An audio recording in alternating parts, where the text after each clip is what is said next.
আমি যে কোরআন থেকে আপনাদের সামনে আলোচনা করব, এই কোরআনে ১১৪টা সূরা আছে। ধরে বলেন কয়টা? তার মধ্যে একটা সূরার নাম হলো মুলক। আমি এক হাজী সাহেব, আমার বাম পাশে সভাপতি সাহেব, হাজী সাহেব, ও আমারে বলতেছে, হুজুর আপনি যা ওয়াজ করেন করেন, কিন্তু রাজনীতি দান করেন না। কারণ ওয়াজের মাঠে রাজনীতি আমার ভাল লাগে না।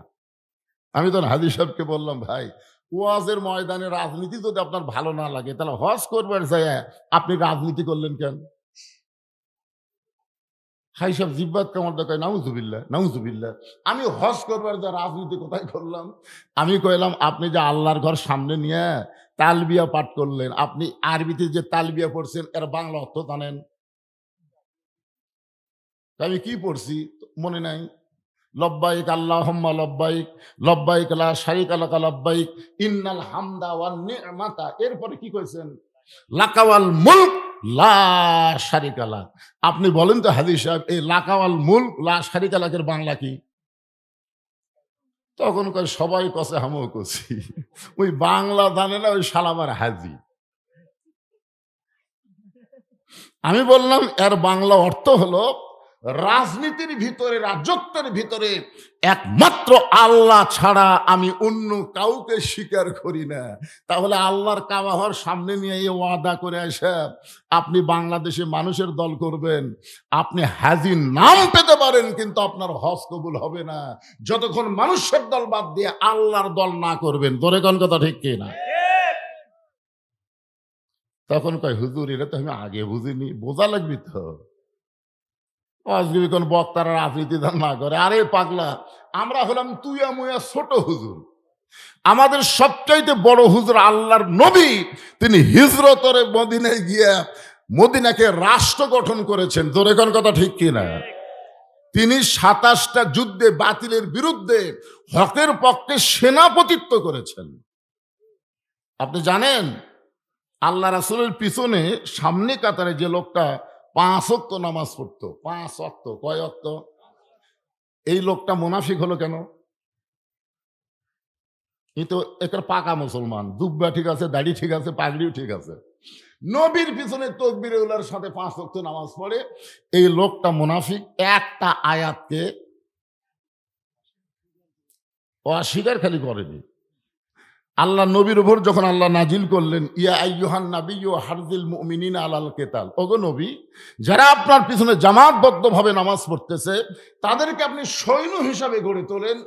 যে কোনো সময় মক্কার কাফেরেরা মদিনা আক্রমণ করতে পারে, আর মদিনা আক্রমণ করলে নামাজ দিয়া, দোয়া দিয়া, দরুদ দিয়া আপনি মদিনা রক্ষা করতে পারবেন না, তাদের বিরুদ্ধে অস্ত্র ধরা লাগবে। এই কথা কার? এই কথা যখন নবী সাহাবীদের সামনে বললেন যে আল্লাহ এখন এই আয়াত আমাকে নাজিল করে জানায় দিল, তখন এই উবাই ইবনে সলুল, সামনে কাতারের মুসল্লি, টুপিওয়ালা, পাগড়িওয়ালা, জুব্বাওয়ালা, নবীর হাঁটুর সাথে হাঁটু লাগায় বলছে যে হুজুর এটা না গন্ডগোলের আয়াত।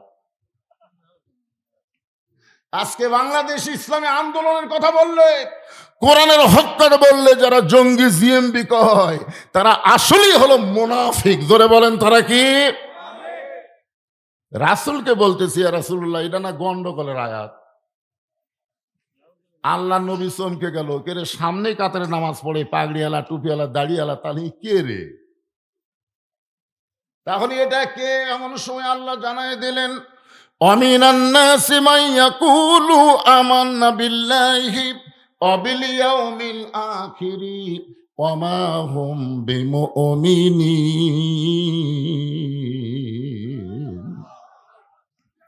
এরা আল্লাহ বিশ্বাস করবে, পরকাল বিশ্বাস করবে, নামাজ রোজা সবই করবে, এরপরও আল্লাহ বলেছেন এরা মুমিনই না, এরা মুমিনই নয়। এরা কি নয়?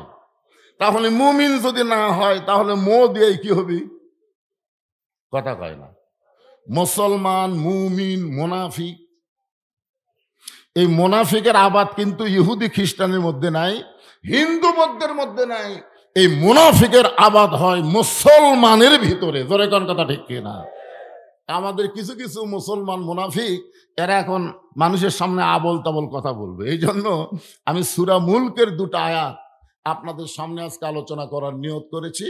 আপনি একটু মনোযোগ দিয়ে শুনবেন। রাজি আছেন তো? প্রথম আয়াত আল্লাহ বললেন, তাবারাকাল্লাযী বিয়াদিহিল মুলকু ওয়া হুয়া আলা কুল্লি শাইইন কাদির। গোটা পৃথিবীর রাজত্ব, কর্তৃত্ব, মালিকানা একমাত্র কার হাতে? আরো জোরে। যারা জবান খুলে বলতেছেন না, এই কোরআনের আয়াত শোনার পরেও আল্লাহর হাতে, বিয়াদিহিল মুলক, রাজত্ব কার হাতে, এই কথাও যারা বলতেছেন না যে আল্লাহর হাতে, এই কথাটাই বলতেছেন না, আপনার মনে করতেছেন আপনার দুই কান্দত ফেরেশতা আছে না নাই? ওরা কি জন্য? ঘুম পাড়ার জন্যে। দুই ফেরেশতা বলতেছে, আল্লাহ এই যে বান্দা তোমার কোরআনের মাহফিলে বসে এই যে কিছুই কয় না, তো কি লেখমো? আল্লাহ বাম কান্দের ফেরেশতাকে বলে লেখ। তো বাম কান্দের ফেরেশতাকে আমি তো শুনবার পাইনি, লেখমো কি? আল্লাহ কয় তুই শুনবার না পালে কি হয়, আমি শুনবার পাইছি। আল্লাহু আলিমু বিজাতি সুদূর, অন্তরের খবর জানে কে? ওই মুখে না বললেও আমি আল্লাহ জানি ও হলো বোবা শয়তান। জোরে কোন কি শয়তান? বোবা শয়তান। মরার সময় এদের জবানে ঈমানের কলেমা নসিব হবে না। আপনি যত বড়ই পাপী হন, হক কথা বলার সময় যদি জবান খোলেন, মৃত্যুর সময় আল্লাহ তাআলা আপনার জবানে ঈমানের কলেমা জারি করে দিবে, জারি করে দিবে। এই জবান আল্লাহ ইয়ারকির জন্য দেয়নি তো। হাট বাজারে বহু গল্প মেরে পারেন, আর কোরআনের মাহফিলে হক কথা বলার সময় কি? সমস্ত ক্ষমতা একমাত্র মালিককে। ওয়া হুয়া আলা কুল্লি শাইইন কাদির।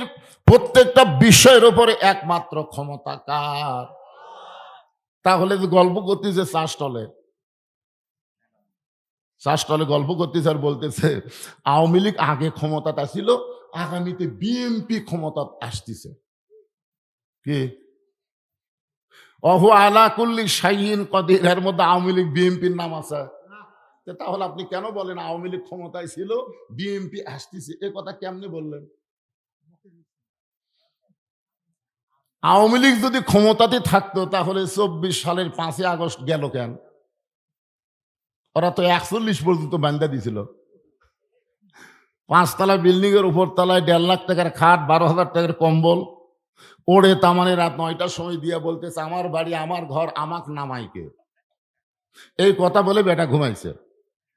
দুই কান্দের দুই ফেরেশতা বলতেছে আল্লাহ ঘুমের আগে একটা দোয়া আছে, আল্লাহুম্মা বিইসমিকা আমুতু। এই দোয়া না পড়ে কি কয়ে ঘুমালো? এক না মানার কেউ নাই। আল্লাহ বলতেছে দেখা যাক। রাত 3টার সময় একটা ভূমিকম্প হচ্ছে। যখন কি কম্প? খালি বিল্ডিং একটু কাঁপে উঠছে। যে বেটা বলছিল আমাক নামাইকে, ওই এত ফোর্সে নামছে, কম্বলের মধ্যে লঙ্গি খোলা আছে, ওটাও পরার সময় হয়নি। ফেরেশতারা বলতেছে আল্লাহ নামাইলা, তাই বলে ন্যাংটা করে নামালা। আল্লাহ আওয়ামী লীগকে যেভাবে নামাই দিছে একেবারে ন্যাংটা করে নামাই দিছে। তোর এখন কথা ঠিক কিনা? অনেক খাবার আয়োজন করেছিল, খাবে, সে খাওয়াটাও পর্যন্ত আল্লাহ দেয়নি। তার মানে বোঝা গেল সমস্ত ক্ষমতার। আমার শাহাবুদ্দিন ভাই কি বললেন যে আল্লাহ ওয়ালারা যখন ক্ষমতায় যাবে, আল্লাহ যখন কোনো মুসলমানকে ক্ষমতা দেবে, ক্ষমতা পাওয়ার পরে তার 1 নম্বর দায়িত্ব কি? আমাদের বাংলাদেশে আমরা বহু বক্তা নামাজের বহু ওয়াজ করছি, কিন্তু কাম হচ্ছে না। আপনার বলেন তো একটা ইবাদত করলেই আল্লাহ সমস্ত খারাপি থেকে বাঁচাই দিবে, তার নাম কি? আল্লাহ কোরআনে বলেন ইন্নাস সালাতা তানহা আনিল ফাহশাই ওয়াল মুনকার। এই রজব মাসে আল্লাহ তাআলা নবীকে 5 ওয়াক্ত নামাজ দিয়েছেন। জোরে বলেন কয় ওয়াক্ত? অনেকে বলে 50 ওয়াক্ত। নামাজ নিয়ে আসার সময় মুসা নবীর সাথে দেখা হলো। মুসা নবী বলল আপনার উম্মতেরা পারবি না, নামাজ কমালে আসেন। তো নবী আবার গেল, আল্লাহ 5 ওয়াক্ত কমালো। এভাবে নবী 9 বার গেল। বলে কোন কয়বার? শেষে 5 ওয়াক্ত নিয়ে নবী চলে আসলো। এ ওয়াজ বক্তা করেছে, শ্রোতারা শুনিছে। যাওয়ার সময় রাস্তার গল্প করতেছে যদি মুসা নবীর সাথে দেখা না হতো তাহলে আমাকে কি হতো রে? আপনার বলেন তো এই কথা বলাতে আমাকে নবীর দাম বাড়লো না কমলো? বাড়লো। রাসূল নিজেই বলেছেন ইন্নী বুইসতু মুআল্লিমান, আল্লাহ আমাকে শিক্ষক করে দুনিয়াতে প্রেরণ করেছে। কারো কাছ থেকে নবীর শিক্ষা নেওয়ার দরকার নাই। নবীর একমাত্র শিক্ষক হলেন আমার আল্লাহ। ধরে বলেন কি? যখন কোরআনের প্রথম আয়াত নাজিল হয়, 5টা আয়াত, জোরে কোন কয় আয়াত? এখানে ফেরেশতা জিবরাইল এসে নবীকে বললেন ইকরা, পড়ুন। আল্লাহ নবী বললেন পড়বো না। ফেরেশতা জিবরাইল বললেন পড়ুন, নবী বললেন পড়বো না। ফেরেশতা জিবরাইল আবার বললেন ইকরা, পড়ুন। আল্লাহ নবী, এই জিবরাইল, খালি বারবার পড়বার বলো, আগে পড়ার সাইজ কি সেটা বলো তো। বহু পড়া পৃথিবীতে আছে, সব পড়া কি সাইজ হওয়ার পড়া? ফেরেশতা জিবরাইল বললেন বিইসমি রাব্বিকাল্লাযী খলাক, যে আল্লাহ আপনাকে সৃষ্টি করেছেন সে আল্লাহর নামে পড়েন। আল্লাহর নবী বললেন আমার কোনো আপত্তি নাই, যেই পড়ার মধ্যে আল্লাহ আছে সেই পড়াটাই আমি শিখতে চাই। সাল্লাল্লাহু আলাইহি ওয়াসাল্লাম। আজকে আমাদের 90% মুসলমানের দেশে শিক্ষামন্ত্রী আগডম বাগডম ঘোড়ারম সাজে ঢাকঢোল লোক ঝাঁঝর বাজে, এই মিথ্যা শিক্ষার জন্য হাজার হাজার কোটি টাকা বাজেট করে, অথচ আল্লাহর কোরআনের শিক্ষার জন্য আমাদের বাংলাদেশে তেমন কোনো তাকিদ নাই, উৎসাহ নাই। জোরে কোন কথা কন না কেন ভাইজান? বহুদিন আমরা বলেছি খায়রুকুম মান তাআল্লামাল কোরআন ওয়া আল্লামাহ, ওই ব্যক্তি হলো পৃথিবীর সবচেয়ে দামি সম্মানী যে আল্লাহর কোরআন শিখেছে এবং অপরকে কোরআনের শিক্ষা দেয়। আপনারা বলেন তো এই 90% মুসলমানের দেশে হাদিসের গুরুত্ব আছে? একই ছেলের মাস্টার হলো 3টে। ইংরেজি মাস্টারকে মাস গেলে 2000 টাকা দেয়, বাংলা মাস্টারকে মাস গেলে 1500 টাকা দেয়, আর 3 মাস হলে হুজুর কোরআন শরীফ পড়ায়, এখন পর্যন্ত বেতন নেই।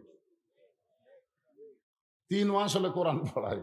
ছেলে যখন বলতেছে বাবার কাছে, বাবা আমি নিজে নিজেই কোরআন পড়বার পারি, তখন বাপ কয় হুজুরের কথা আর মনেই নাই রে। দেখছেন কোরআন শিক্ষার গুরুত্ব, দেখছেন? মনেই নাই। 3 মাস পরে হুজুরের কাছে গিয়ে বলতেছে হুজুর আপনি এত কষ্ট করে আমার ছেলেকে কোরআনের শিক্ষা দিয়েছেন, আমার ছেলে এখন নিজে নিজেই কোরআন পড়বার পারে।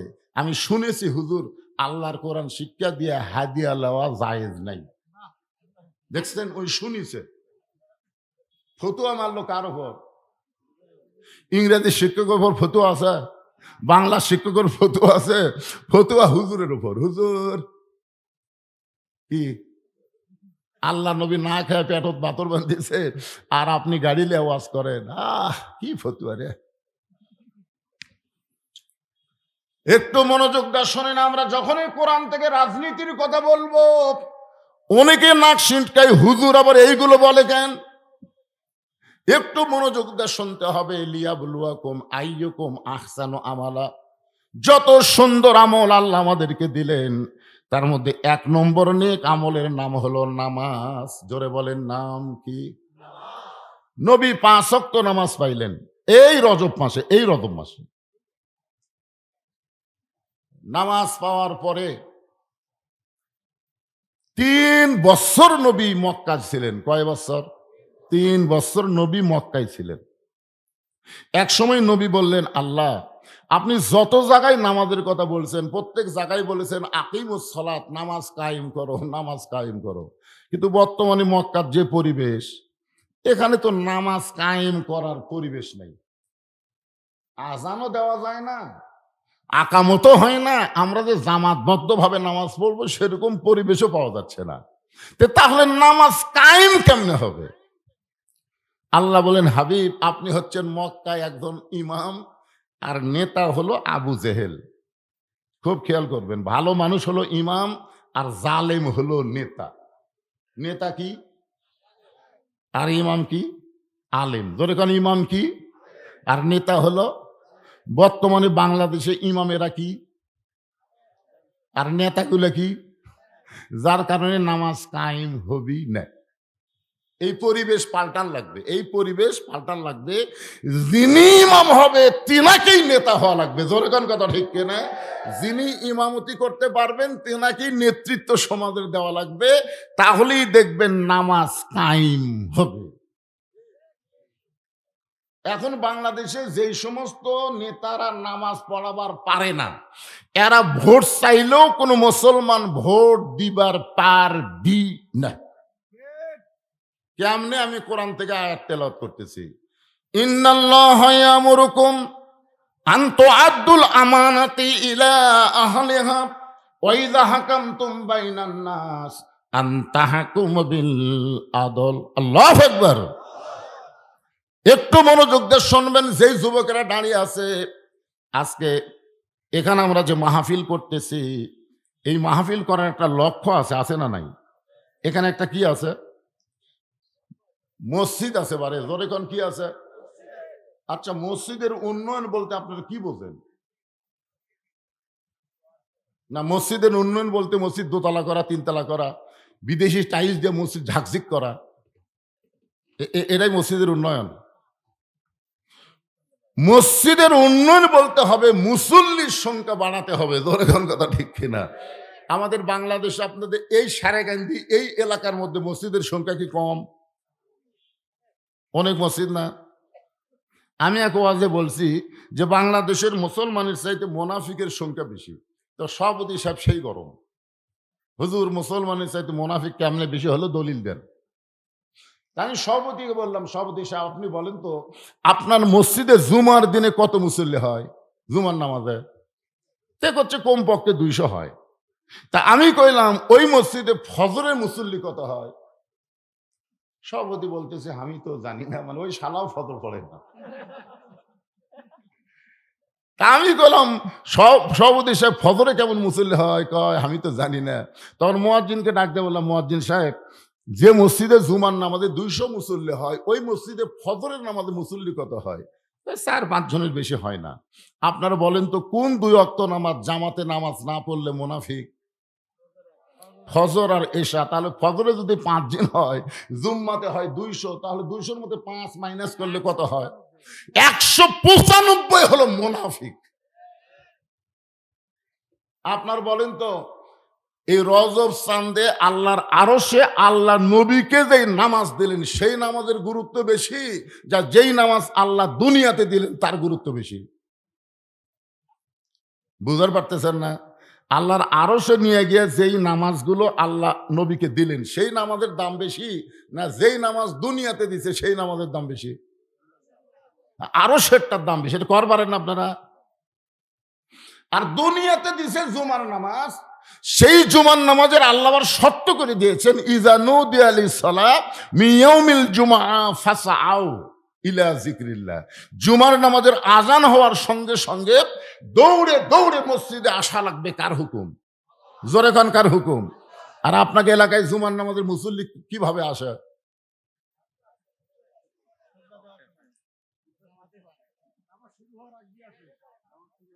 তাহলে আশা লাগবে আজান দেওয়ার সাথে সাথে। আর আসতেছে ইমাম যখন খুতবা দেয়, আর ইমাম সালাম ফিরালি ও আবার চলে যায়। আপনারা বলেন তো এটা কি নামাজ? আল্লাহ বলেছেন ফাওয়াইলুল লিল মুসাল্লিন, এরা তো মুসল্লি নয়, এরা 7 দিন পর জুমার দিনে আল্লাহর সঙ্গে ঠাট্টা মশকরা করবার আসে। ধরে কোন কথা ঠিক কি না? এই দুটোর কি হলো? না ভয় না, নামাজের যদি না, আপনাকে নামাজ যদি না থাকে, শোনেন সূরা মুলকের 2টা আয়াত নিয়ে বর্তমান বিশ্বের প্রেক্ষাপট, আমাদের বাংলাদেশের সামনে 12ই নির্বাচন ফেব্রুয়ারি, এটা নিয়েই তো কথা বলা লাগবে। তো এখন আপনারাই বলেন ভাইজান, যারা নামাজ নাই তার কি নাই? লা সালাতা লা ঈমানা, যার নামাজ নাই তার ঈমানই নাই। এটা কোন নামাজ? জুমার নামাজ না 5 ওয়াক্ত নামাজ? এক জায়গায় আল্লাহর নবী বললেন, মান তারাকাস সালাতু মুতাম্মিদান ফাকাত কাফারা। ইচ্ছা করে একটা ওয়াক্ত নামাজ যারা বাদ দিবে তারা আল্লাহর সঙ্গে কুফরি করলো। আল্লাহ রাসূল বলেছেন, বাইনাল আবদি ওয়াল কুফরি তরকুস সালাত। বান্দার কাফের মধ্যে পৃথক করার জিনিস তার নামই হলো নামাজ। যারা নামাজ পড়বে তারা হবে বান্দা, আর যারা নামাজ পড়বে না তারা হলো কাফের। আমি যেই বলবো বেনামাজি, আপনার বলবেন কাফের। বলতে পারবেন না? আপনার কি হাদিসের সাথে একমত না দ্বিমত? তাহলে বেনামাজি যারা বলতেছেন না, মনে করবেন এরাই মাগরিব এসা পড়েনি। তাছাড়া বলে না কেন? আমি যেই বলবো বেনামাজি, আপনারা সেটা বলবেন কাফের। বেনামাজি আরো জোরে জোরসে বলুন। যদি তারা নিয়ত করে বেনামাজি যদি কাফের হয়, আমি নিয়ত করলাম ফজর থেকে আর নামাজ বাদ দেব না, আল্লাহ বলে যত নামাজ না পড়ার পাপ হয়েছে এই নিয়ত করার সাথে সাথে আমি মাফ করে দিয়ে দিলাম। আপনার বলেন তো আল্লাহ মাফ করবার পারে কি পারে না? একটু মনোযোগ দিয়ে শুনবেন। নামাজ কায়েম কখন হয়েছে, কোন সময় নামাজ কায়েম হলো? যে নামাজ সম্পর্কে একাধিকবার আল্লাহ কোরআনে বলেছেন আকিমুস সালাত, নামাজ কায়েম করো, এই নামাজ কায়েম কিন্তু মক্কায় হয় নাই, এই নামাজ কায়েম হয়েছে মদিনায়। কি অবস্থায় নামাজ কায়েম হলো সেই জিনিসটা আপনাদের সামনে তুলে ধরতেছি। তার আগের নামাজের কথা শোনেন। আমরা যারা পুরুষ মানুষ, এদের মধ্যে একজন আমাকে বলতেছে হুজুর 5 ওয়াক্ত তো পড়ি না, আমি জুমার নামাজ পড়ি, আমি কি নামাজি না? আমি কি বেনামাজি? আমার এই নামাজের কারণে আল্লাহ কি কিছুই করবি না? ওই বেটা নাকি কোন জায়গায় শুনেছে, আসলে কোরআনেও আল্লাহ বলেছে লা তাকনাতু মির রাহমাতিল্লাহ ইন্নাল্লাহা ইয়াগফিরুয যুনুবা জামিআ ইন্নাহু হুয়াল গাফুরুর রহিম। সুবহানাল্লাহ বলেন। আল্লাহ বলেছেন আমার রহমত থেকে তোমরা নিরাশ হয়ো না, আমার দয়া এত বেশি, আমার দয়ার কাছে তোমাদের পাপ কিছুই না। এই আয়াতের অনুসারে আল্লাহ যদি হাসরের ময়দানে বলে যারা 5 ওয়াক্ত নামাজ পড়ো নাই, শুধু জুম্মা পড়েছো, আমি আল্লাহ তাদেরকে জান্নাত দিয়ে দিলাম, যাও। দেখছেন সুবহানাল্লাহ কথা।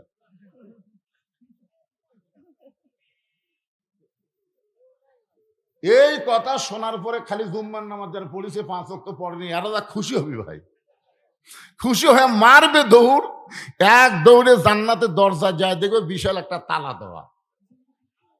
আল্লাহ আপনি আমাকে জান্নাত দিলেন, দরজার যে তালা, আল্লাহকে খুঁজে দেখ চাবি তোর কাছে আছে। ওরা তখন পকেট হাতে একটা চাবি পাবে, তালার মধ্যে ঢুকবি কিন্তু ঘুরবি না। জুম্মার নামাজেরা বলবে আল্লাহ চাবি পাইলাম তালার মধ্যে ঢোকে কিন্তু ঘোরে না কেন? আল্লাহ তখন বলবে তালার মধ্যে 5টা দাগ আছে, তোদের চাবির মধ্যেও 5টা দাগ থাকা লাগবে, দাগে দাগে মিল হবে, কুট্টুস করে খুলে যাবে। জুম্মা পার্টি বলবে আল্লাহ আমাদের চাবির মধ্যে কোনো দাগ নাই, এই 5টা দাগ কিসের দাগ? আল্লাহ বলবেন 5 ওয়াক্ত নামাজের দাগ। তখন আল্লাহ বলবে তোরা জান্নাত দেখে ফেরত আয়, কারণ চাবি খোলার মতন দাগই যদি না থাকে তাহলে তালা খুলবি না, তো ফেরত আয়। জুম্মা পার্টিরা যারা জুম্মা পড়তেছেন তারা জান্নাত শুধু দেখবার পারবেন, ভিতরে ঢুকতে পারবেন না। জান্নাতে ঢুকতে গেলে 5 ওয়াক্ত দরকার আছে না নাই? দরকার আছে না নাই? আজকের আলোচনার প্রথমেই আমি আপনাদেরকে সবক দিলাম, নামাজ না থাকলে কিছুই থাকবে না। নামাজ যদি থাকে ওই মানুষটার ঈমান এমন পরিপক্ক হয়ে যাবে, কারণ নামাজটা জান্নাতের জন্য নয়, নামাজ হলো কার জন্য? ইন্না সলাতি ওয়া নুসুকি ওয়া মাহইয়ায়া ওয়া মামাতি লিল্লাহি রাব্বিল আলামিন। আল্লাহু আকবার। এখন আসেন লিয়াবলুয়াকুম আইয়ুকুম আহসানু আমালা। আল্লাহকে সর্বশক্তিমান বিশ্বাস করে আল্লাহর পাঠানো সংবিধান নিয়ে যখন বাংলাদেশ পরিচালনা হবে, তখন এই বাংলাদেশটা কেমন হবে? দেখছি কোনোদিন? জোরে কোন দেখছি? তো আগামীতে যদি আমরা দেখতে চাই, অসুবিধা কোন জায়গায়? অসুবিধা আছে? তাহলে আমরা সবাই বলবো সব দেখা হলো শেষ, আগামীতে দেখবো আল্লাহর কোরআনের বাংলাদেশ। এখন আসেন কোরআনের বাংলাদেশ দেখবেন, এই কোরআনটা আসলে কেমন এইটা আগে দেখা লাগবে, ধরে কোন ঠিক কিনা? আল্লাহর কোরআনটা কেমন বোঝানোর জন্য বলতেছি। এই বাংলাদেশের মতন 96টা দেশের খলিফার নাম হলো হযরত ওমর। এই বাংলাদেশের মতন 96টা দেশ একত্র করলে যত বড় একটা রাষ্ট্র হবে, সেই রাষ্ট্রের খলিফা হলেন হযরত ওমর। আল্লাহর কোরআনকে দেখার জন্যে, যেই কোরআন আপনারা শুনতে আইছেন, আর আমরা কোরআন শুনবো না, শুধু এখন থেকে কোরআন দেখার চেষ্টা করবো, ধরে কোন ঠিক কিনা? হযরত ওমর আল্লাহর কোরআনকে দেখার জন্য ছদ্মবেশে মদিনার অলিগলি ঘুরতেছে। লিয়াবলুয়াকুম আইয়ুকুম আহসানু আমালা, সবচাইতে সুন্দর আমল দেখার জন্য মদিনার অলিগলি ঘুরতেছে। হঠাৎ হযরত ওমর দেখতে পায় দুই পাহাড়ের মাঝখানে একটা বিস্তীর্ণ মরুভূমি। ওই মরুভূমির মধ্যে একজন রাখাল উট আর দুম্বা চড়ায়। হযরত ওমর আল্লাহর কোরআনকে দেখার জন্য রাখালকে সালাম দিলেন, আসসালামু আলাইকুম রাখাল ভাই, আমার পেটে ক্ষুধা লাগছে, আমি উটের এক পেয়ালা দুধ চাই। রাখাল মুচকি মুচকি হাসে। ওমর ফারুক বলে, রাখাল আমি তোমারে সালাম দিলাম, উটের দুধ চাইলাম, তুমি দুধ দিবা কি দিবা না এই কথা না বলে মুচকি মুচকি হাসো কেন? রাখাল বলে, পথিক তোমার সালামের উত্তর দিবার পারবো না, উটের দুধও তোমাকে আমি দিতে পারলাম না। ওমর ফারুক বললেন, আমার অপরাধ কি? রাখাল বলতেছে, আগে তোমার পরিচয় দাও। ওমর ফারুক চমকে উঠছে, কে রে? আমি হলাম অর্ধ পৃথিবীর খলিফা, আমি আল্লাহর কোরআন দেখার জন্য ছদ্মবেশ ধারণ করছি, এখন যদি আমার পরিচয় দেই তাহলে গুমর তো ফাঁস হয়ে যাবে।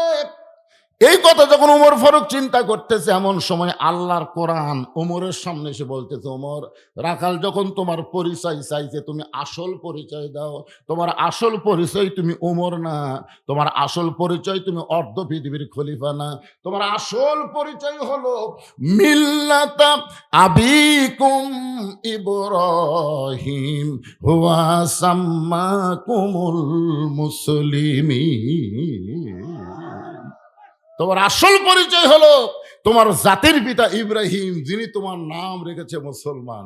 তাহলে আমরা এখানে যত মানুষ বসে আছি, আওয়ামী লীগ, বিএনপি, জাতীয় পার্টি, জামাত, তাবলিগ না, এই মুহূর্তে আমাদের পরিচয় হলো আমরা মুসলমান। জোরে বলেন, পরিচয় কি?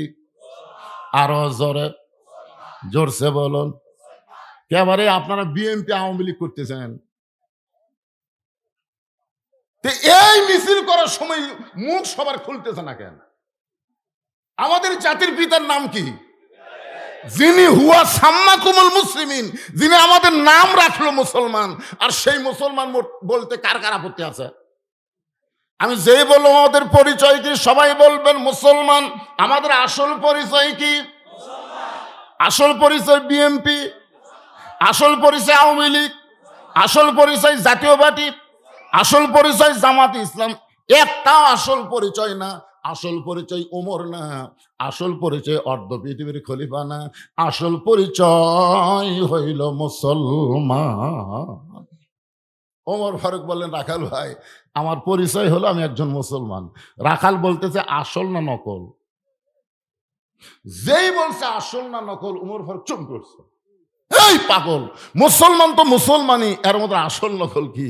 রাখাল বলতেছে, আসল মুসলমান যারা হবে তারা চাওয়ার ব্যাপারে সতর্ক থাকবে, দরকার হলে ফাঁসির মঞ্চে যাবে, কিন্তু রাষ্ট্রপতির কাছে বাঁচার দরখাস্ত লিখবে না। এরকম কিছু আসল মুসলমান বাংলাদেশে আমরা দেখিনি। এরকম দেখেন না? বারবার উকিল বলেছে, স্যার আপনি একটা দলের আমির, আপনি রাষ্ট্রপতির কাছে একটা বাঁচার দরখাস্ত লেখেন, রাষ্ট্রপতি দয়া করে যদি আপনি মাফ করে দেয় আপনার ফাঁসি কার্যকর হবে না।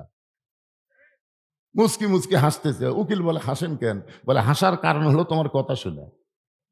আরে বাংলাদেশ হওয়ার পরেও 3টা রাষ্ট্রপতিকে আমি ক্ষমতা থাকা অবস্থায় মরা দেখছি রে। একটা হলো মুজিবুর রহমান, একটা জিয়াউর রহমান, একটা জিল্লুর রহমান, যারা নিজেরা ক্ষমতা থাকতে মরে যায়, তাদের কাছে জীবন ভিক্ষা কোনো ইমানদার চায় না। উকিল বলতেছে, তাহলে আপনার ফাঁসি হবে। আসামি বলতেছে, আমার ফাঁসি হতে পারে কিন্তু আমার মৃত্যু হবে না। উকিল বলে, স্যার আপনাকে পাগল হয়ে গেছেন, আপনার ফাঁসি হবে কিন্তু আপনার মৃত্যু হবে না, এইটা কেমন কথা? সঙ্গে সঙ্গে আল্লাহর কোরআন থেকে মতিউর রহমান নিজামী বললেন, ওয়ালা তাকুলু লিমান ইউকতালু ফি সাবিলিল্লাহি আমওয়াতুন বাল আহইয়াউ ওয়ালাকিন লা তাশউরুন। আল্লাহ রাস্তায় তাদেরকে হত্যা করা হয় অন্যায় ভাবে, তোমরা তাদেরকে মৃত্যু বলো না, আমি আল্লাহ বলতেছি তারা জীবিত। আপনার কি আল্লাহর সাথে একমত না দ্বিমত? যাদেরকে অন্যায় ভাবে হত্যা করা হয় তারা মরে গেছে। আপনার বলেন তো, ওসমান হাদি কি মরিছে? আমার গ্রামে ওসমান হাদি দুনিয়ার থেকে বিদায় নেওয়ার পরে আমার গ্রামে, যে গ্রামে আমার জন্ম, এই গ্রামে 2টা ছেলে আছে, 2 ছেলের নামই হচ্ছে ওসমান হাদি, 2টার নামে। আমি 2 জনকে একবার দেখবার গেলাম, কিছু টাকা নিয়ে হাদিয়া নিয়ে। এই বললাম, কে রে ভাই, কোনটা আগে হচ্ছে? কয় এটা আগে হচ্ছে। এর নাম ওসমান হাদি হচ্ছে, পরে তুই থুতু দাও। কয় হুজুর এই মুহূর্তে ওসমান হাদি ছাড়া নামই পছন্দ হচ্ছে না। চিন্তা করছেন?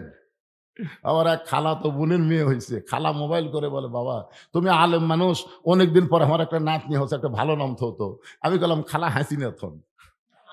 যেই কছি হাসিনা, খালা খালি গড় গড় গড় করতেছে। খালা কি হলো? এই, তুই একটা আলেম না তালেম রে, তোর কাছে একটা ভালো নাম শুনবার চাইলাম, আপনি খুনি হাসিনার নাম বলিস। দেখবেন হাসিনা বেঁচে আছে, তারপরে তো পচে গেছে। আর ওসমান হাদি বিদায় নিছে, তারপরে প্রত্যেক পাড়ায় পাড়ায় নতুন করে জন্ম নিচ্ছে। তোর কোন কথা ঠিক না? একটু মনোযোগ দিয়ে শুনবেন। রাখাল বলে, পথিক তুমি যদি আসল মুসলমান হইতা, তাহলে তুমি দুধ চাইছো কার কাছে? সঙ্গে সঙ্গে ওমরের চোখ দিয়ে দর দর করে পানি পড়তেছে। ওমর ফারুক বলে, রাখাল ভাই, চাওয়ার ব্যাপারে আমি ভুল করেছি। রাখাল বলতে যে ভুলটা যখন স্বীকার করলা, তাহলে আল্লাহ তোমাকে তওবা করার সুযোগ দিয়েছে। সুবহানাল্লাহ। আপনারা বলেন তো, ভুল স্বীকার করলে তওবা করার সুযোগ আছে না নাই? আদম আলাইহিস সালাম ভুল স্বীকার করেছে, আল্লাহ তাকে তওবা করার সুযোগ দিছে। কিন্তু শয়তান ভুল স্বীকার করেনি, যার কারণে শয়তানকে আল্লাহ তওবা করার সুযোগ দেয়নি।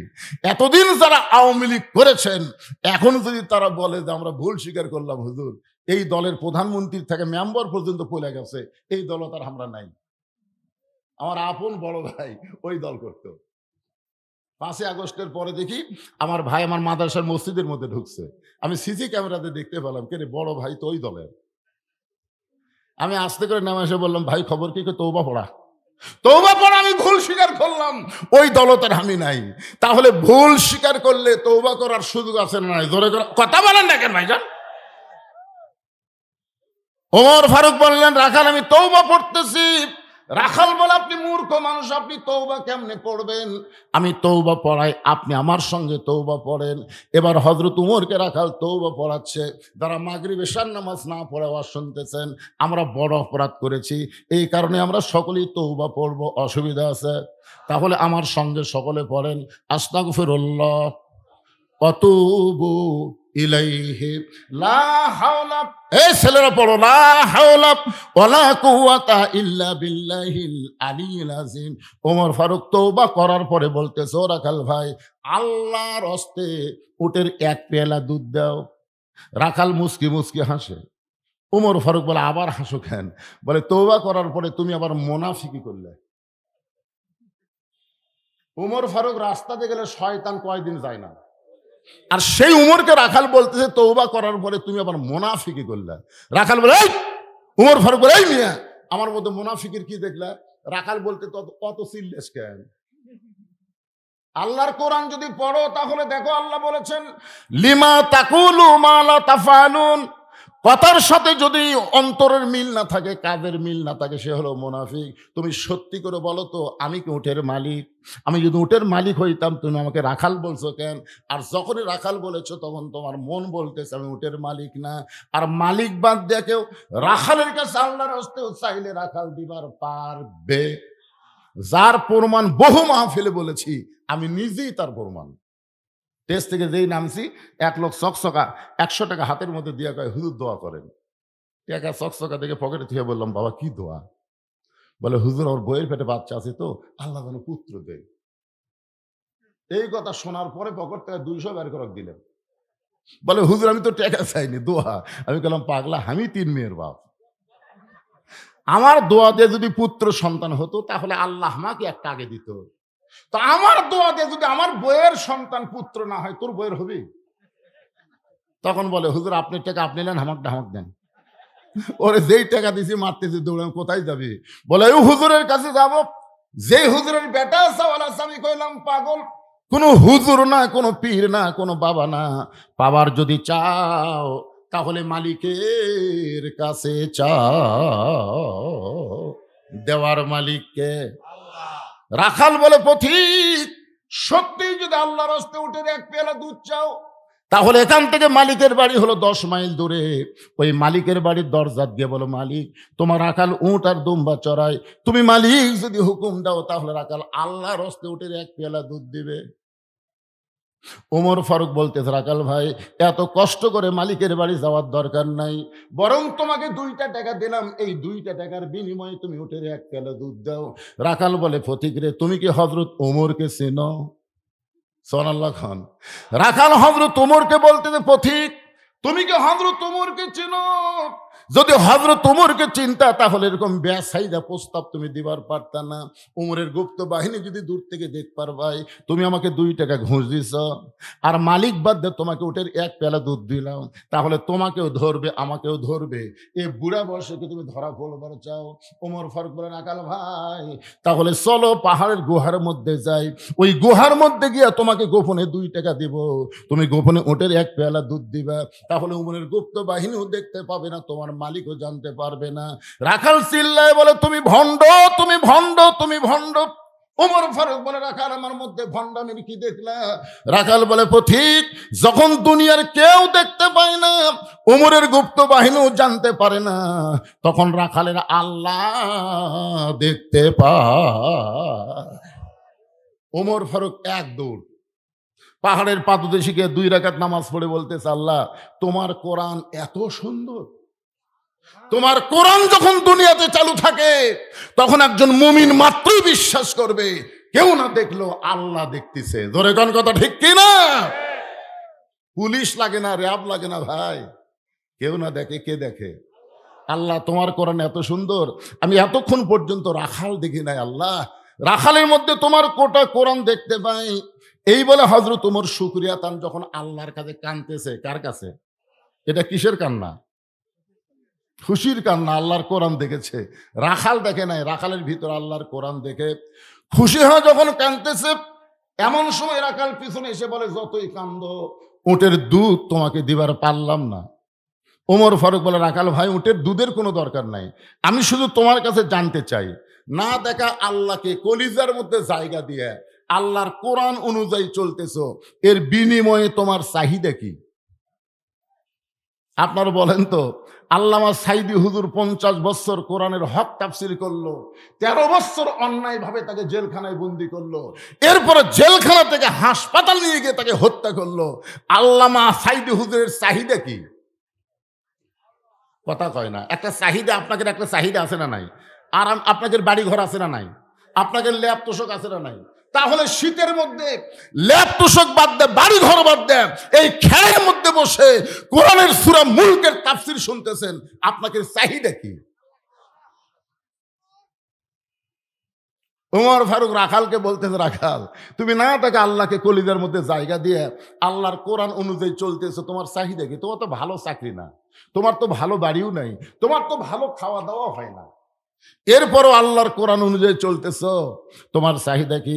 সঙ্গে সঙ্গে রাখাল বলে, পথিক আমার চাহিদার কথা যখন শুনতে চাও, আমার চাহিদা হলো, সকলে আমার সঙ্গে পড়েন, রব্বানা আতিনা ফিদ দুনিয়া হাসানাতাও ওয়া ফিল আখিরাতি হাসানা ওয়া কিনা আযাবান্নার। ওমর ফারুক বলে, রাখাল ভাই মূর্খ মানুষ রে, আমি তোমার চাহিদার কথা শুনবার চাইলাম আর তুমি আল্লাহর কোরআন তেলাওয়াত করলে। রাখাল বলতেছে, তুমি আসলেই মূর্খ। এই আয়াতের মধ্যে 2টা চাহিদার কথা বলছি পাগল। 1 নম্বর চাহিদা হলো রব্বানা আতিনা ফিদ দুনিয়া হাসানা, আল্লাহর কাছে আমার দুনিয়ার চাহিদা হলো মহামানব হযরত উমরকে আমি এক নজর দেখতে চাই। আর আমার 2 নম্বর চাহিদা দেখার চাহিদা করা দরকার আছে না নাই? আপনার ভালো নেতা বলতে কাকে বোঝেন? যেই নেতারা দুনিয়ার আইন দিয়ে রাষ্ট্র চালাবে, সেই নেতা দেখবেন যে যেই নেতারা আল্লাহর কোরআন দিয়ে রাষ্ট্র চালানোর কমিটেড। আপনারা কোন নেতারা দেখবেন?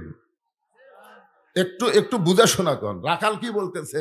আমার দুনিয়ার চাহিদা হলো মহামানব হযরত ওমরকে আমি এক নজর দেখতে চাই, যে ওমর আল্লাহর কোরআন দিয়ে রাষ্ট্র চালানোর কারণে না দেখা আল্লাহকে কলিজার মধ্যে জায়গা দিয়ে আমি আল্লাহর কোরআন অনুযায়ী চলতে পারি, সেই হযরত ওমরকে আমি এক নজর দেখতে চাই।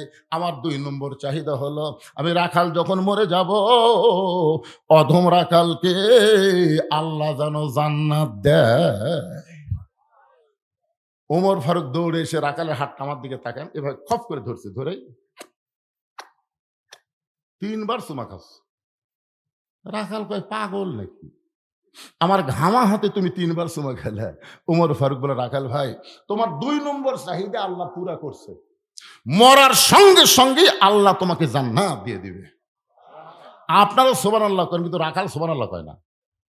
ওমর ফারুক বলেন, রাখাল, মরার সঙ্গে সঙ্গে আল্লাহ তোমার জান্নাত দিবে, আল্লাহ তোমার 2 নম্বর চাহিদা পুরা করছে। রাখাল সুবহানাল্লাহ কয় না। ওমর ফারুক বলে, রাখাল, মরার সাথে সাথে আল্লাহ তোমাকে জান্নাত দিবে, সুবহানাল্লাহ কও না কেন? রাখাল বলতেছে, মরার পরে জান্নাত দিবে, এই বাকি কথা তো ভালোই কও, কিন্তু জীবিত অবস্থায় হযরত উমরকে এক নজর দেখতে পাবো, এই কথা বলতে তোমার কোন জায়গাত বাজে? আপনারা মরার পরে জান্নাত পাওয়ার আশা বাদ দেন তো। যেত অবস্থায় বাংলাদেশে আল্লাহর কোরআন অনুযায়ী চলতে পারবো, এই দৃশ্য আমাদের দেখার দরকার আছে না নাই? জোরে করে আছে না নাই? মরার পরে জান্নাত, মরেই দেখেন।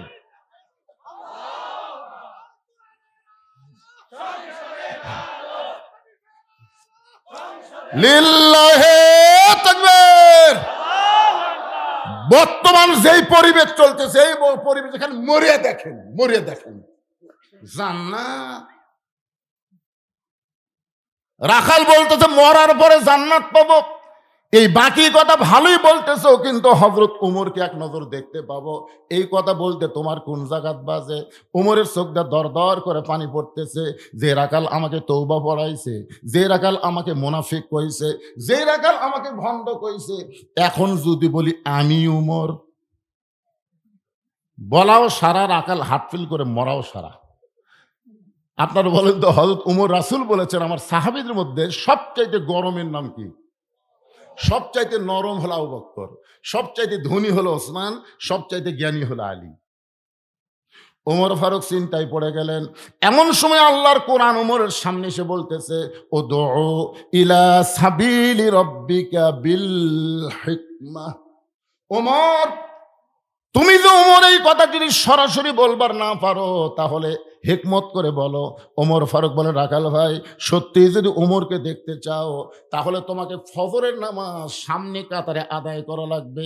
ফজর যদি সামনে কাতারে আদায় করতে পারো, মেহরাবের মধ্যে তাকায় দেখবা যেই মানুষটা ইমামতি করতেছে, ওই মানুষটি হলেন হযরত উমর। আপনারা বলেন তো, আপনাদের সারাগান্ধী সোনাতলার মধ্যে কোন নেতা খুতবা দিবার পারবে? নাম কওয়া লাগবে না রে, অনেক সময় হেকমতের মার দেওয়া লাগবে। কথা ঠিক না?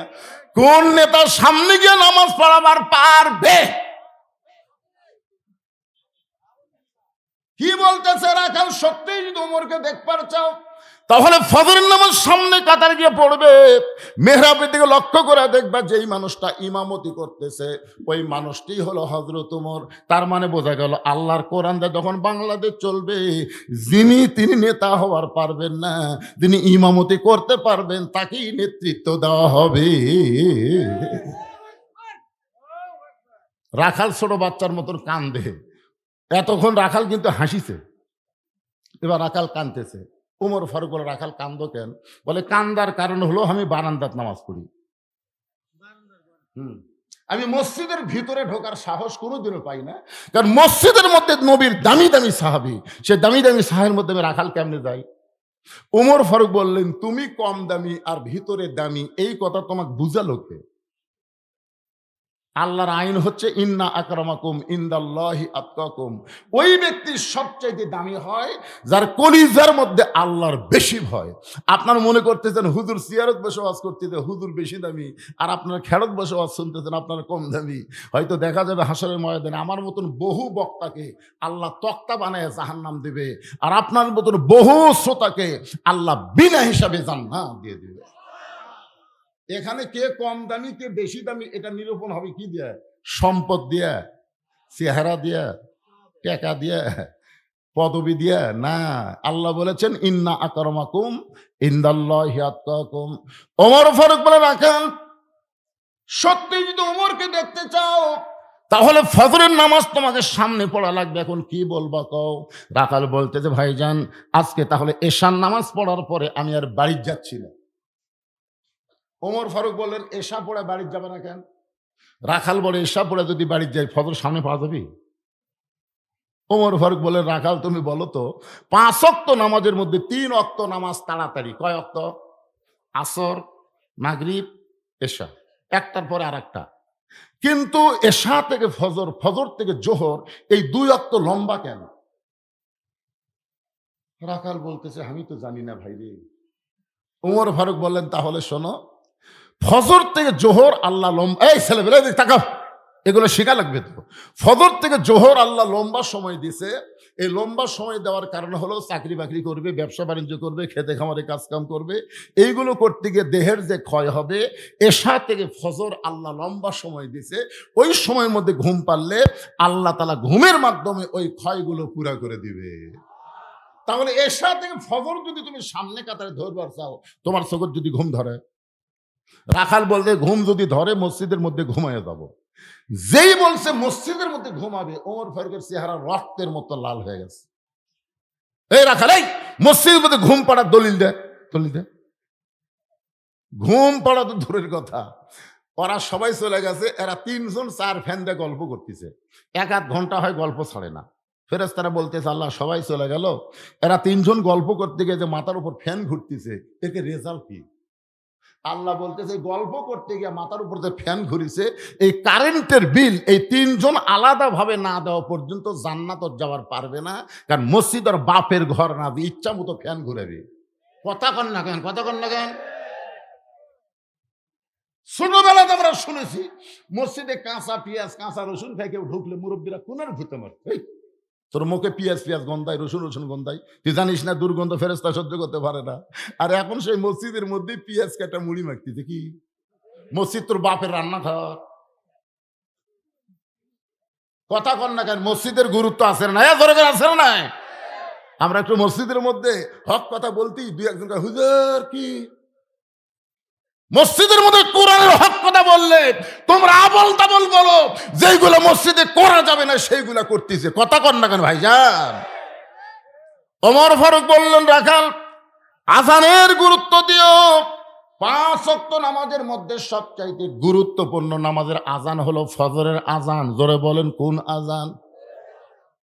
আচ্ছা যুবকেরা, ফজরের আজানে কিন্তু একই শব্দ 2 বার বেশি কয়, যেটা অন্য আজানে কয় না। সেই শব্দ কি বাবা?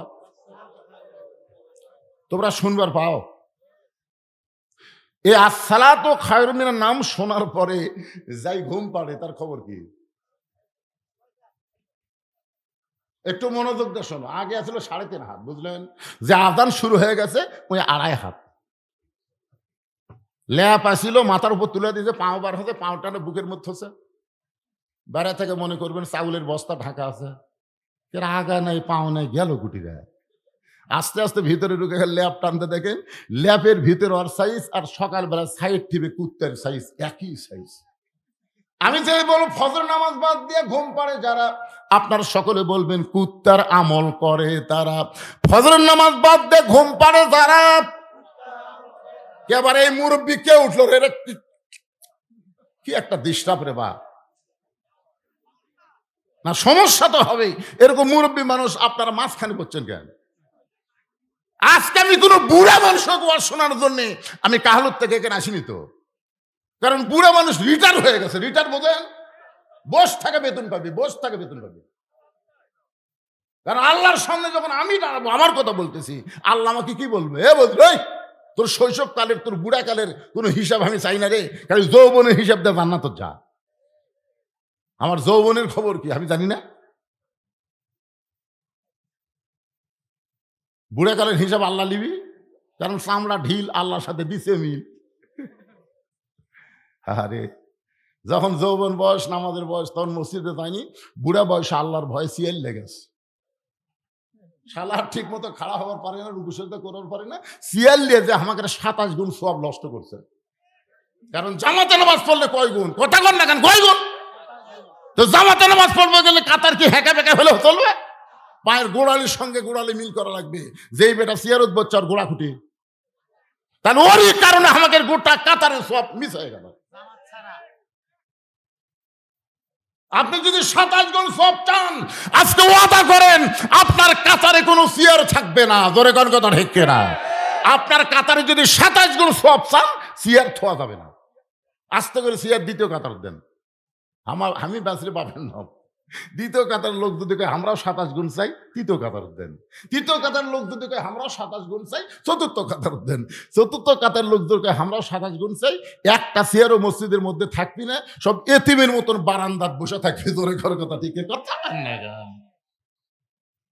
আপনাদের মাঝখানে মুরব্বীরা যদি পেশাব ঘন ঘন লাগে, এই মুহূর্তে যে দামি ওয়াজ আসতেছে লিয়াবলুয়াকুম আইয়ুকুম আহসানু আমালা, এখন ওটা বাসা চলবে?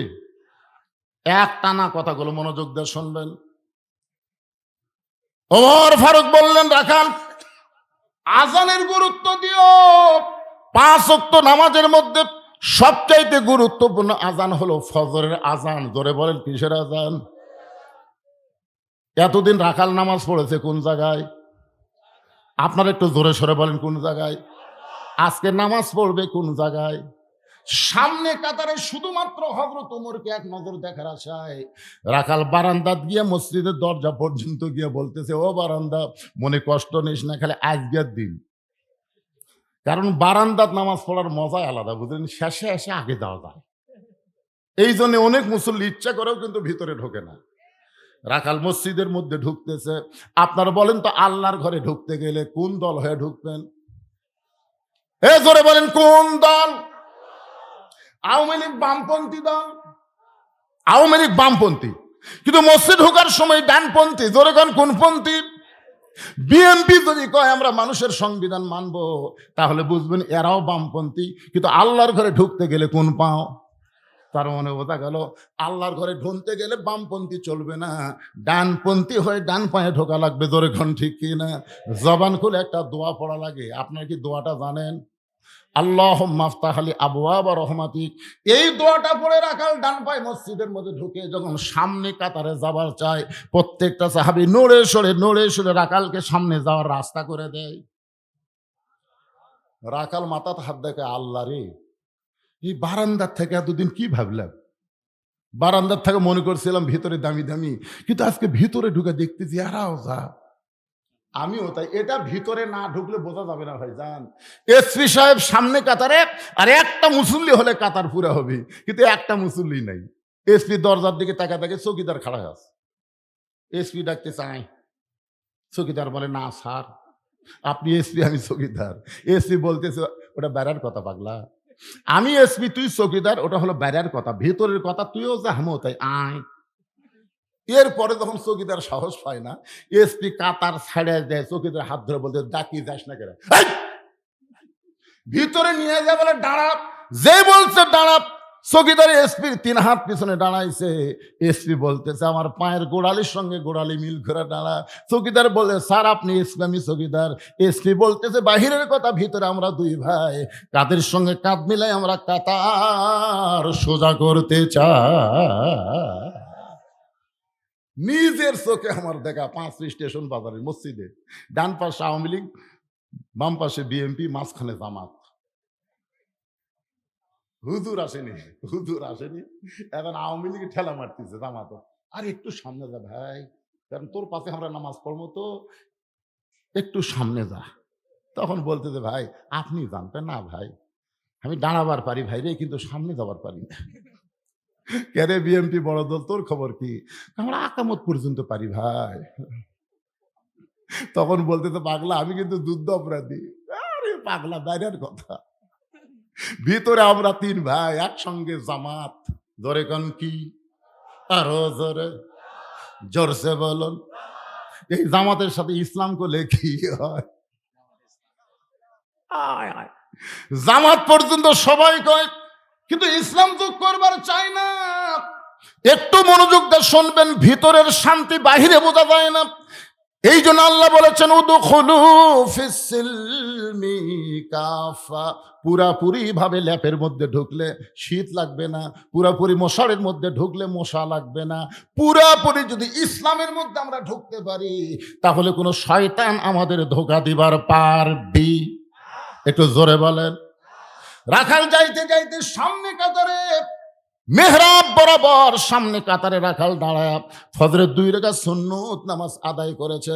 আপনারা বলেন তো, 12 রাকাত সুন্নতের মধ্যে 17 রাকাত হলো ফরজ নামাজ, 17 রাকাত কি নামাজ? আর সুন্নত হলো 12 রাকাত। জোহরের সুন্নত হলো 6 রাকাত, আগে 4 পরে 2, মাগরিবের পরে হলো 2 রাকাত, এশার পরে হলো 2 রাকাত, আর ফজরের আগে হলো 2 রাকাত। সমস্ত সুন্নতের মধ্যে ফজরের সুন্নতের দাম বেশি। রাসূল বলেছেন আসমান জমিন বিক্রি করে দিলেও ফজরের 2 রাকাত সুন্নতের সমান হবে না। রাখাল 2 রাকাত সুন্নত নামাজ পড়ে চুপটি করে বসে আছে, খালি মনের মধ্যে কখন জামাত শুরু হবে রে, আজকে জীবনের দেখা আল্লাহ পুরা করবি। রাখাল যখন সুন্দর হয়ে বসে আছেন, এমন সময় এক মুসল্লি মসজিদের মধ্যে ঢুকে দেখে জায়গা নাই। এক মুসল্লি মসজিদের মধ্যে ঢুকে দেখে জায়গা নাই। ওই মুসল্লির নাম হলো হযরত ওসমান গনি। ধরে কোন সুবহানাল্লাহ। ওসমান গনি চিন্তা করে আমার জায়গাত কে বসে আছে রে। আসলে বলেন তো, মসজিদের মধ্যে একজনের জায়গা হলো নির্দিষ্ট, সে জায়গা হলো ইমামের জায়গা। ধরে কোন কার জায়গা? কিন্তু ওসমান গনি কেন বলতেছে আমার জায়গায় কে বসে আছে? আল্লাহ রাসূল বলেছেন আমি যখন ইমামতি করব, আমি বরাবর যিনি পিছনে দাঁড়াবে তার নাম হলো আবু বকর। আবু বকর যখন ইমাম হবে, আবু বকর বরাবর যিনি পিছনে দাঁড়াবে তার নাম হলো ওমর। ওমর যখন ইমাম হবে, ওমর বরাবর যিনি পিছনে দাঁড়াবে তার নাম হলো ওসমান। ওসমান যখন ইমাম হবে, ওসমান বরাবর পিছনে দাঁড়াবে তার নাম হলো আলী। আলী যখন ইমামতি করবে, আলী বরাবর পিছনে নবী কারো নাম বলে না, সাহাবেরা বলে ইয়া রাসূলুল্লাহ। হযরত আলী যখন ইমামতি করবে, আলী বরাবর পিছনে কে দাঁড়াবে? রাসূল বললেন মা ইয়ান্তিকু আনিল হাওয়া ইন হুয়া ইল্লা ওয়াহয়ুহা। এ আলী পর্যন্তই হলো খোলাফায়ে রাশিদিন। সুবহানাল্লাহ কর না কেন? তাহলে ওমর ফারুক যখন ইমামতি করবে, ওমর বরাবর পিছনে কে দাঁড়াবে? মনে থাকে না কেন? এখনই কে দাঁড়াবে? কিন্তু আয়েশা দেখে জায়গা তখন একজন বসে আছে। ওসমান গনি কয় আমার জায়গাত কে বসে আছে রে? একটা লোক যদি বসে থাকে তাকে তুলে দেওয়া যাবে? আল্লাহ রাসূল বলেছেন আমার সমস্ত সাহাবীর মধ্যে ওসমানের শরম বেশি, নরম বেশি। ওসমান গনি এসে দেখে রাখালের পাশে একটু ফাঁকা জায়গা আছে। ওই ফাঁকা জায়গার মধ্যে তিনি 2 রাকাত সুন্নত নামাজ শেষ করে রাখালের দিকে 3 বার তাকাছে। জোরে কোন কয়বার? শরম বেশি হলে যা হয়। রাখাল একবার দেখ, দ্বিতীয়বার যেই তাকাছে রাখাল, তৃতীয়বার এই মিয়া বারবার আমার দিকে কি দেখিস মিয়া? আপনার বলেন তো মূর্খ মানুষের দিকে বারবার তাকালে রাগ করবি না? খালি একটা ভ্যান আলার দিকে আপনি 2 বার তাকান, দেখেন কি খেপে দেবে। মানে এখনকার অটো ভ্যান কিন্তু এরা পাইলট জানেন আপনি? হায় হায়, ওরা এই ব্যাটারি পায় এত পা মারা লাগে না, টন ইয়ার যায়। আমার ড্রাইভারকে বলতে ভাই সরু রাস্তা, তুই মাটি দিয়ে চাকা নামে দিস, তুই যেন মনে করিস না আমি গাড়ির ড্রাইভার। অটো ভ্যান দেখলে মনে করো পাইলট আসতেছে, তুই চাকা নেমে দিবি। চাকা নেমে দিছে, তাও এক অটো ভ্যান আছে আমার গাড়ির সাথে হুক বেঁধে দিচ্ছে। তা আমি খালি জানলা একটু নেমে দেখো তাকাছি, হুজুর কি কিছুই কইনি, খালি তাকাছি। ওই রং আবার পুনরায় করবে না গেলে আমার 10-12 হাজার টাকা খরচ হবে, খালি ওর দিকে তাকাছি তাই গরম। কি হুজুর গাড়ি নিয়ে ঘুরতেছেন, মশান মারতেছেন, আমার দিকে আপনারা সারা রাত তাকায় থাকেন, আমি কিন্তু বিরক্ত হব না। আর একটা মূর্খ মানুষের দিকে বারবার তাকালে রাগ করবে। রাখালের দিকে ওসমান গনি কয়বার তাকাছে? সঙ্গে সঙ্গে রাখাল বলে এই মিয়া বারবার আমার দিকে তাকাও কেন মিয়া? ওসমান গনি ভয়ে দাঁড়িয়ে গিয়ে বলতেছে ভাইজান আমি কোনোদিন আপনাকে সামনে কাতারে দেখি নাই, আজকে প্রথম দেখেছি বলে ভালোভাবে দেখার জন্য 3 বার দেখেছি। ভাই আপনার পরিচয় কি? বলে আমার পরিচয় হলো আমি একজন রাখাল। যেই কইছে রাখাল, ওসমান গনি মুচকি মুচকি হাসতেছে। মুচকি মুচকি হাসার কারণ হলো রাখাল যারা হবে এদের ভাষা নরম হলে হবে না, এদের ভাষা একটু গরম হওয়া লাগবে। প্রত্যেকটা অভিভাবককে আল্লাহ তাআলা রাখালের দায়িত্ব দিয়ে দুনিয়াতে প্রেরণ করেছে। জোরে কান সুবহানাল্লাহ। প্রত্যেকটা অভিভাবক। এখন হয়তো আপনারা বলবেন হুজুর আমাদের তো গরু ছাগল নাই, আমরা কার রাখালি করব? আপনি চোখ বন্ধ করে দেখেন আছে, চোখ বন্ধ করে দেখেন 42 বছরের একটা গাভী আছে, চোখ বন্ধ করে দেখেন 22 বছরের একটা আইডিয়া আছে, 17 বছরের একটা বকনা আছে। আপনার বলতেছেন হুজুর এটা কি বুঝাচ্ছেন? এটা আমি রূপ করতে বলতেছি। 42 বছরের গাভী মানে আপনার বউ, আইডিয়া মানে আপনার বেটা, বকনা মানে আপনার মেয়ে। আপনি বলেন তো এই 3টার উপর আপনার রাখালি করার দায়িত্ব আছে না নাই? এ কথা কোন আছে না নাই? আল্লাহ বললেন কু আনফুসাকুম আহলিকুম নার, জাহান্নামের আগুন থেকে বাঁচতে গেলে তুমি একলা বাঁচলে হবে না, তোমার আহাল পরিবার নিয়ে বাঁচতে হবে। তাহলে এখন চিন্তা করেন, আপনার বউ কি করে, আপনি কি করেন? আপনি সামনে কাতারে গিয়ে নামাজ পড়তেছেন, মাশাআল্লাহ, আপনার মতন ভালো মুসল্লি তো গ্রামে একটাও নাই, কিন্তু এশার নামাজ পড়ে বাড়ির পাঁতে দেখেন তো কি অবস্থা। আপনার ঘরের মধ্যে থেকে হরি হরি হরি হরি লোলো লোলো লো।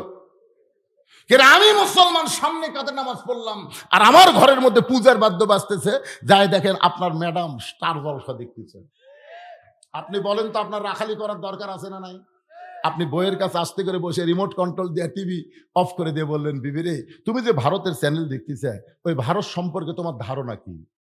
বউ বলতেছে, আমি তো কিছুই জানি না। আপনি চোখের বাড়ি নিয়ে বলবেন, শোনো, এই ভারত আমাদের 400 বছরের বাবরি মসজিদ ভাঙ্গে ওই জায়গায় রাম মন্দির বানাচ্ছে। রাম মন্দির বানানোর বহু জায়গা ভারতে আছে, কিন্তু মসজিদ ভাঙ্গে ওই জায়গায় মন্দির বানাচ্ছে। এখন বলো, যে ভারত আমাদের মসজিদ ভাঙ্গে মন্দির বানায়, সে ভারতের চ্যানেল দেখা যাবে? বউ বলতেছে, এই কথা তোমার আগে বলেননি। আজকে শোনার পরে আমি কান ধরে তওবা করলাম, যেই ভারতের মালওয়ানের বাচ্চারা আমাদের মসজিদ ভাঙ্গা মন্দির বানায়, এই ভারতের কোন চ্যানেল আর কোনদিন দেখব? আজ থেকে ভারত বয়কট, আজ থেকে ভারত। আচ্ছা, আপনার বউ যে মাথার চুল বেচা খায়,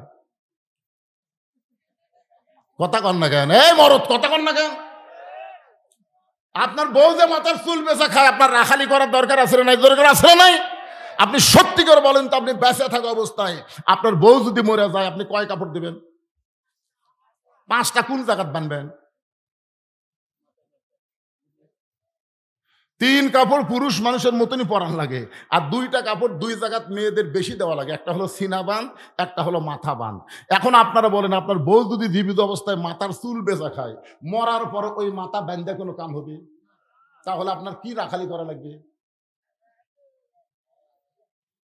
আপনাদের এলাকার বুঝি মেয়েরা মাথার চুল বেচে না?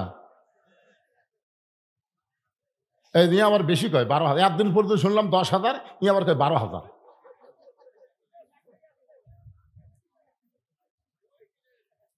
চিন্তা করেন, আপনার বাড়িতে একটা 17 বছরের মেয়ে আছে, এই মেয়েটার উপর আপনার রাখালি করার দরকার আছে না নাই? আল্লাহ নবী ফাতেমার ঘরের মধ্যে ঢিকা দেখেন, ফাতেমা তখন 9 বছরের মেয়ে। ধরে কোন কয় বছর? 9 বছরের মেয়ে, হাতের মধ্যে চুরি দিয়ে মুসকি মুসকি হাসতেছে। 9 বছরের একটা ছোট্ট মেয়ে হাতের মধ্যে চুরি দিয়ে মুসকি মুসকি হাসে। আল্লাহ নবী আর ঘরের মধ্যে ঢুকলেন না, নবী বাহিরে আসলেন। ফাতেমা চমকে গেল, যে বাবা ঘরের মধ্যে ঢুকে আমাকে মা মা বলে আদর করে, আর সেই বাবা ঘরে না ঢুকে কি করে? বারান্দায় গিয়ে দেখে নবীর 2 চোখ দিয়ে দর দর করে পানি পড়তেছে। ফাতেমা হাঁটু গেড়ে বসে বাবার সামনে বললেন, বাবা আপনি এইভাবে কেন কাঁদতেছেন? রাসূল বলে, ফাতেমা, যে দুনিয়াতে সাজবে মা, আল্লাহ তার আখিরাতের সাজ কমায়া দিবে। শুধু এতটুকু কথা বলার সঙ্গে সঙ্গে ফাতেমা হাতের দূরে চুরি খুলে মাটির ফাইলা দেয়। নবী দৌড়ে গিয়ে চুরি 2টা করে যখন পকেটের মধ্যে ঢোকায়, ফাতেমা বলে, বাবা, যেই চুরি হাতে দেওয়ার কারণে আপনি ঘরে ঢুকলেন না, আপনি বারান্দায় কাঁদতেছিলেন, সেই চুরি ফাইলা দিলাম, আপনি পকেটের মধ্যে কেন ঢুকালেন? রাসূল বলে, ফাতেমা রে, আয় আয়, তুই আমার কাছে আয়। 9 বছরের মেয়ে কাতে নিয়ে আল্লাহ নবী হাতে একটা চুমু দিয়ে বললেন, ফাতেমা, একদিন তোর নাকে নাক ফুল পরায় দিব, একদিন তোর কানে কানের দুল পরায় দিব, একদিন তোর গলাত মালা পরায় দিব। ফাতেমা বললেন, কবে কবে? আল্লাহ নবী বললেন, যেদিন তোমার বিবাহ হবে। ও ফাতেমা, মেয়েরা কেবল মাত্র এক ব্যক্তির জন্য সাজতে পারবে, সেই ব্যক্তি হলো তার স্বামী। আপনি কোনোদিন আপনার মেয়েকে বুঝাইছেন? আপনার মেয়েদের হাইল পরে কিলকিল করে গোটা পাড়া ঘুরতেছে, আর এই গ্রামের যুবকেরা খালি মিস কল মারতেছে। এই কথা কোন, এই যুবকের কথা বল না কেন?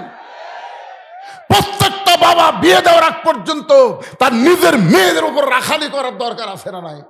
আপনার 22 বছরের ছেলে, 22 বছরের ছেলে কি করতেছে? আপনি তো একলা একলা ফজরের নামাজ সামনে কাতারে পড়তেছেন, বেটার খবর কি?